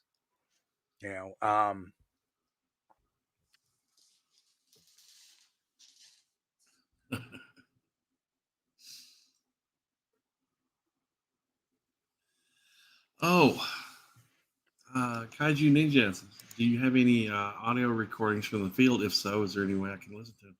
Steve's got some he's released. Yeah, I have some I have released. I don't know if they were on this channel. I had another YouTube channel for a while.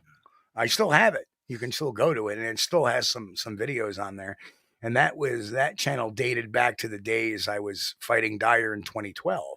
Yeah. So I don't know how the split came about with this channel and the other channel. I think it was because I'm not really sure why. But whatever the case, I can see if I can find them and move them over, or do them for a show. We can do them for a show this week, actually, because we got another show coming up. We're going to do our bonus Wednesday this week, and we're going to do our, we may or may not do a show on Friday, because Friday I will be getting ready for Saturday, and I may be running around a bit on Friday. So we'll see about doing a Friday show this coming week, but we'll do a show Wednesday. And I tell you what, we'll do some audio stuff for Wednesday. Great idea. I had some, an audio recording, which was a poor quality years ago from 2010. And I had lost it due to placing it on an external hard drive for safety purposes, for backup.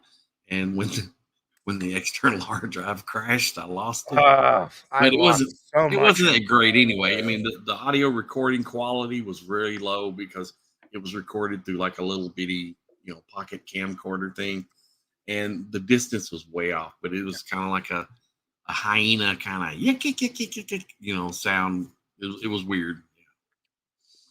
But it's gone.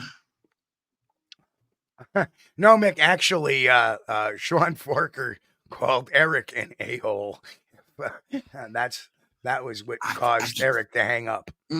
Yeah, he got mad. Yeah, Eric was being really smarmy, and Sean said, "Well, maybe you're just an a-hole," and all of a sudden you hear click, and that was it. And for the first time in history, Sean got Eric Beckford to shut up. Don't mess with the fork chop. Don't mess with the fork chop. Of course, there were times that I had shown moments of brilliance on Blog Talk as well, when we would get some prank phone calls. Like the guy Yeah, who those called were up. pretty good. Yeah. Well, like the guy that's called up and said he had a UFO in his pants, and I said, I'm surprised you could see it without a microscope. And hung up on him. There were some good times on the old Block Talk days. Yeah. Some of the prank callers were pretty good. Yeah. But that was back then when that was about all. You could listen to any show, and some people would call in. I don't know why. They just felt like hoaxers. They would like to pull pranks. They get a kick out of it. But I got a kick out of listening to them every now and then. Kids say the funniest things. Yeah, truthfully, finding the trackway. If you smell a Sasquatch, you'll know it. Been there, done that in that same area. So,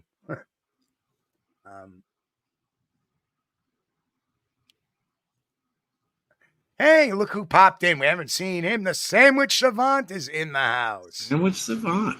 Does anyone remember people stranded in their truck by the side of the road with the dogs? I don't. I can't say I do. But if you have a link, I remember that. Yeah, if you do have a link, remember that. They were listening, and I don't remember the details, but there was a couple of people in their vehicle with their dogs, and they were recording.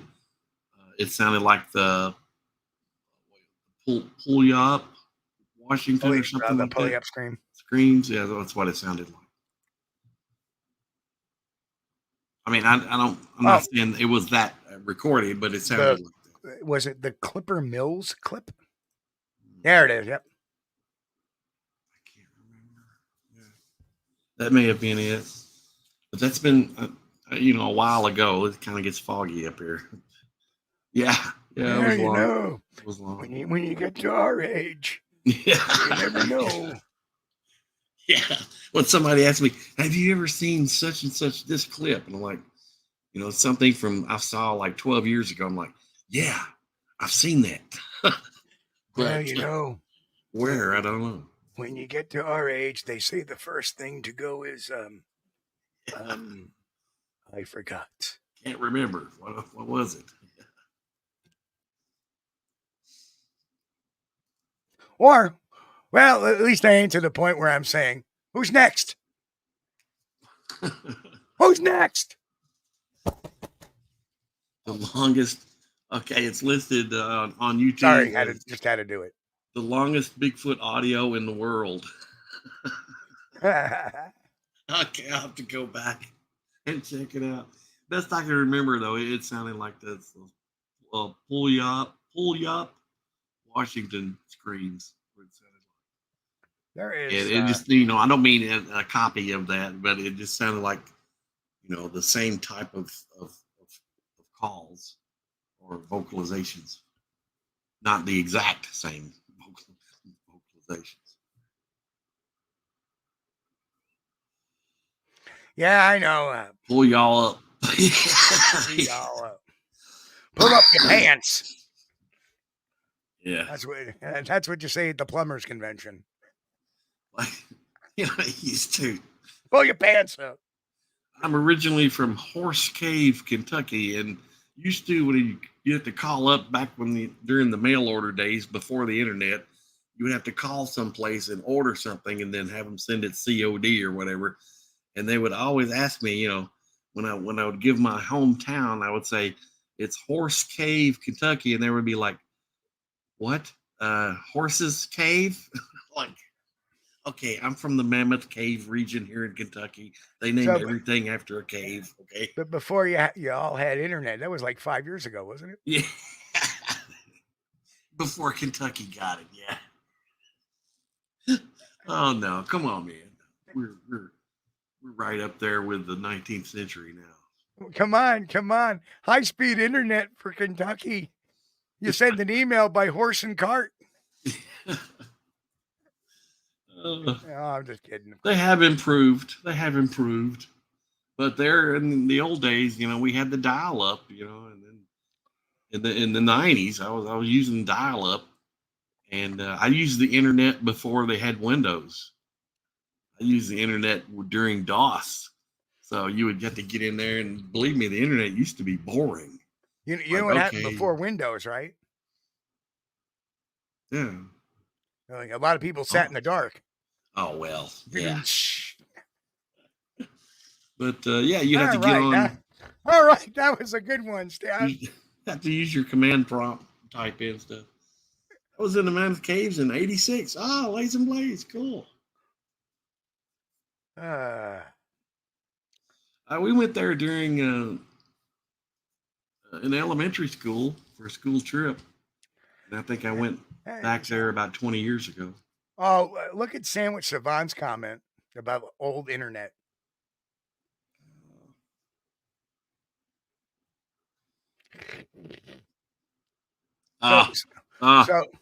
So all I have to say about that is, Sandwich Savant, if you ever get carpal tunnel syndrome, feel free to sue the internet. Anyway, yeah, 56. Think about it. Dude, I started out, let's see. Did Daniel Weeks ask a question? Because he just said, I'll wait. I don't know if he asked a question or not. Let me look. Hey, Daniel, Sorry, if you asked a question and said, I'll wait, just. You've missed it. I'm sorry. Sandwich Savant, that's a pink hand, not a red or a rosy one, I should say. I think Daniel was talking about he would wait 25 minutes. I think. Oh, that's what that was about. Got it. Yep, totally. See, Well, you can be a anyway. family-friendly joke and still slip in an occasional dirty joke here and there. We get it right in it. Right in there. Remember that, Chris. Right there. Not there. There. Oh, all right. We are having a lot of fun here tonight. We got 15 minutes to go, so we might as well run this to the very end, damn it. I thought we were going to get off early tonight. No. Wait, whoa. Clean show, Chris. Clean show. Yeah. Oh, yeah. Kentucky Internet. Mix of Kentucky Internet circa 2010. Empty bourbon bottles attached via strings. And you notice I just slipped in another dirty joke, but that one went right over Chris's head. Ignore them, Steve. This is family friendly. I'm trying to ignore it. More cowbell. Just like the acquired taste thing. Oh, the last 15. Yeah.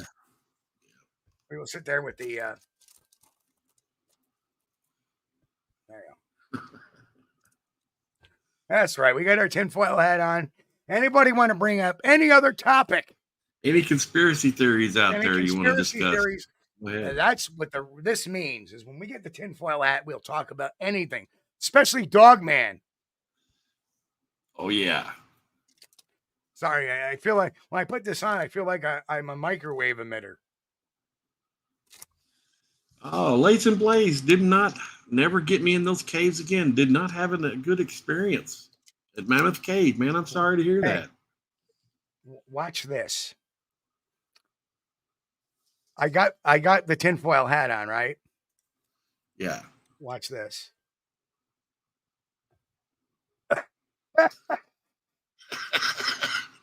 He's looking at me like I'm crazy.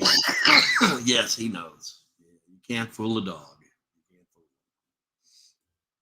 But aliens living under the ground. I don't think there's any aliens there. But now I did take, my wife came here in 2003 from Thailand. And of course, I live in a tourist area because, we got Mammoth Cave National Park and yada, yada, yada. People come, I realize that people come from all over to go through and see the caves. And that's cool. But she had never seen it. So I said, well, okay, let's take you over here to Mammoth Cave National Park and take you on a cave tour. And we went through. The moon isn't hollow, but it is made of cheese. We went through the historic tour, which is what 99% of the people go on because it's only a few miles of walking underground. And we got to the part, maybe 1 mile in, where they turn the lights off and to show you how dark it is in the cave.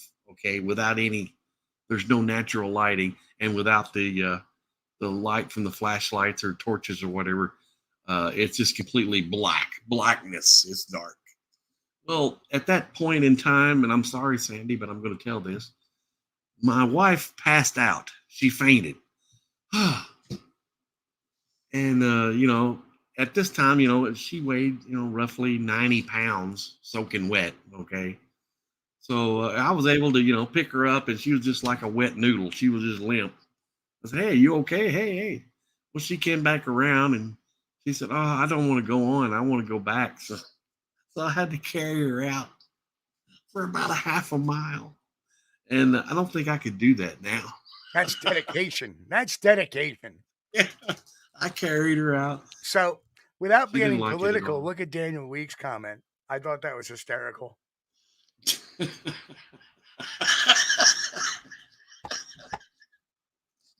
That was funny. That's pretty good, Daniel. Everybody is talking about what kind of cheese is the moon made out of now.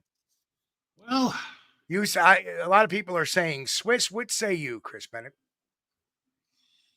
I don't know. I mean, I would say blue cheese, because cheese. The moon has this kind of bluish hint. It does, yeah, it does, and it does have a lot of craters, so it does look kind of like Swiss. So that's another good one. Mm-hmm. I say Famunda. Yeah. Anyway, Gorgonzola maybe. Gouda. Gouda, yep. Mac and cheese. There you go. Oh, you guys are killing me. Jen with the big. Ooh. Okay, now. Oh, I got Chris laughing hard. You can tell. I'm laughing too much. I'm starting to cough, and my face muscles are hurting now.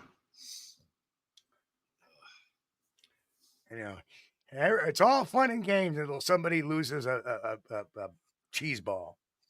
Well, we were talking about UFOs the other day. I mean, you think there's possibly UFO bases on the moon?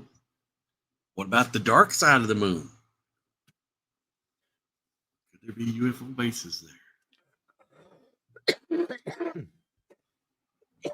Well, let me just say this. It's kind of hard to get evidence on the dark side of the moon since we don't normally see it. Right. Yeah. Well, my personal feelings about it, UFO bases on the moon, is unless they have Sasquatch, I'm not interested in them. But there is a lot of quirky things about the moon that's unlike any other moon in the known in the solar system. Yeah. Did you know that? Well, I mean, it's like for example, one of the largest. Yeah. Every moon rotates. Ours doesn't. Yeah, it's kind of locked in. Yeah. Right. Every other moon rotates, though. That's kind of weird. That is really weird. The moon, and Jen makes a good point up. There is a prevailing theory the moon could be hollow.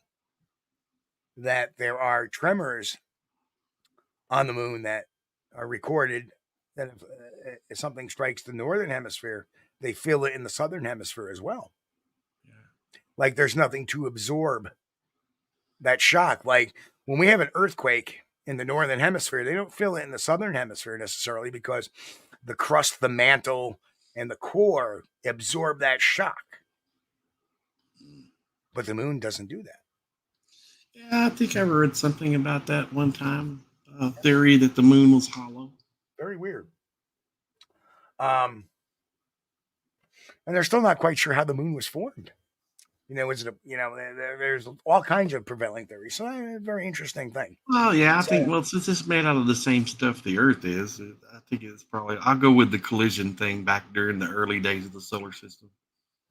We had a planetoid collide with the Earth, and the moon is the result of the blob that burst out.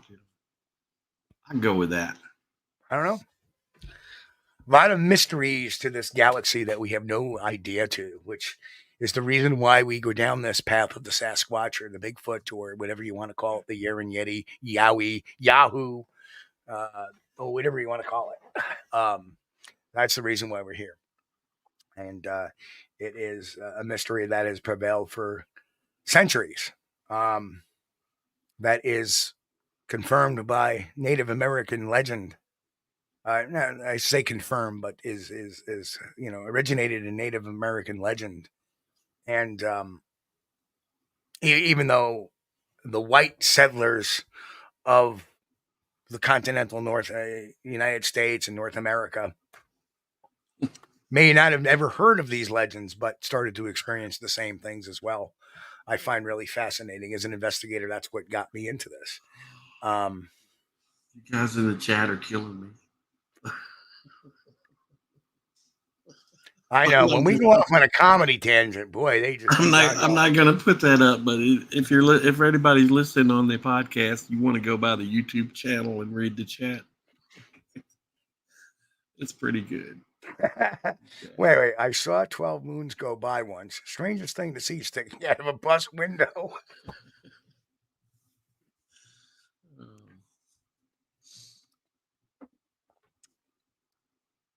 That's I like astronomy. I like looking at the stars and looking at the planets and stuff. It's pretty cool. And used to, back during the old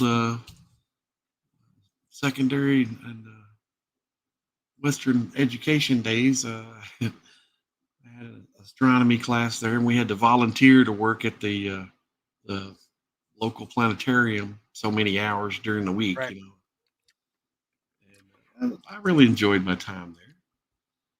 Get to learn a lot. Plus, there's you can sit down and you can make there's this one mode you can put the display on to where it like goes around the room and goes in a circle going up and down and makes you feel like you're on some kind of wild ride at the carnival.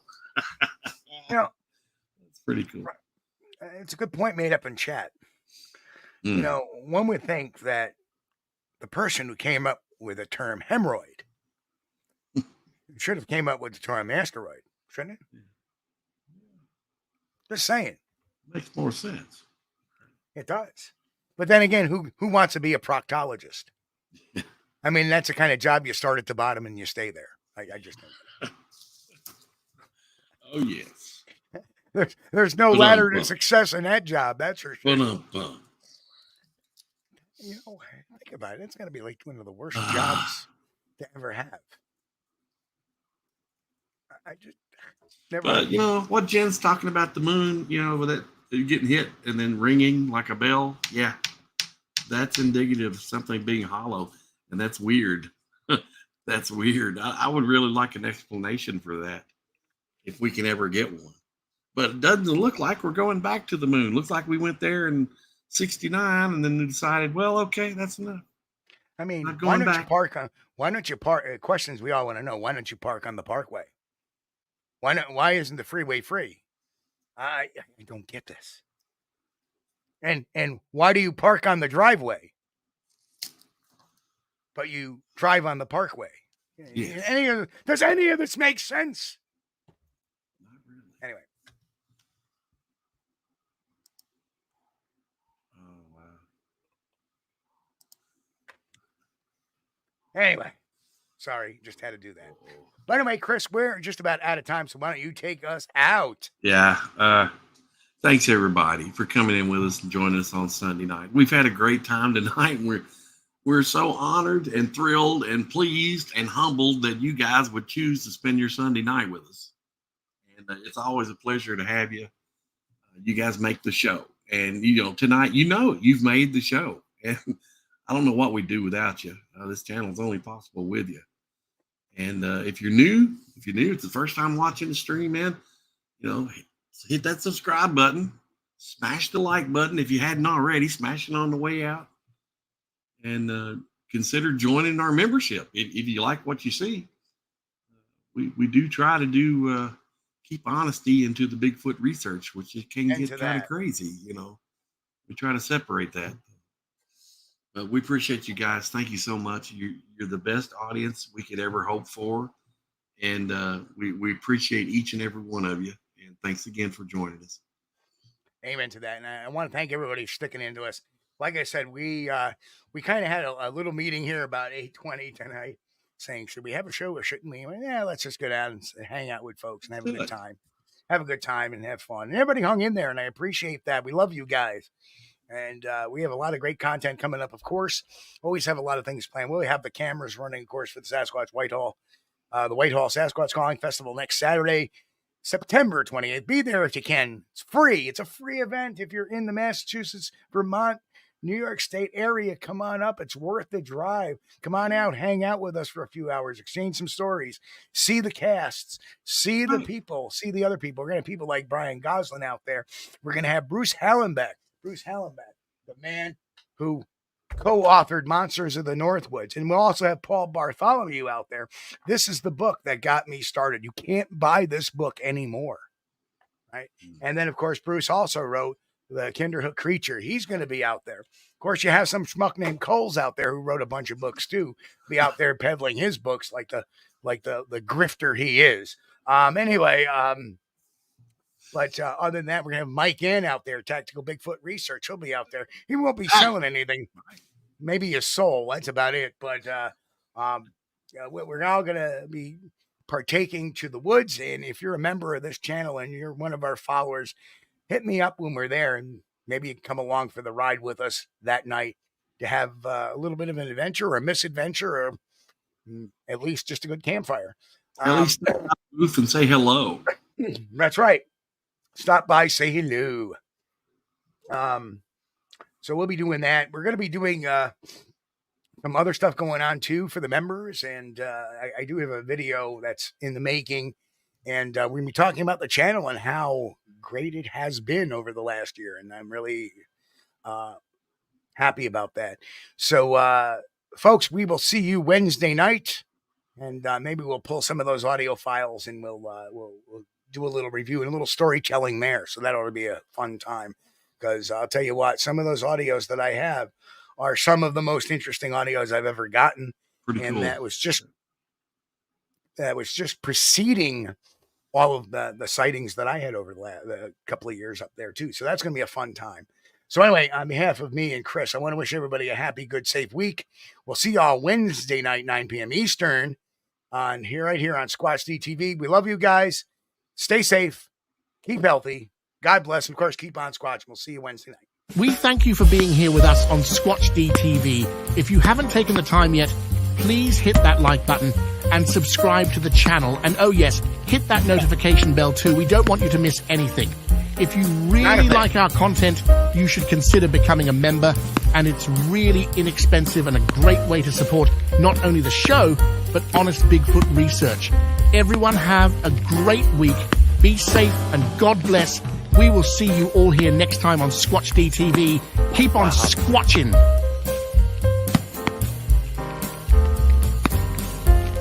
Hold up, pop, up, pop.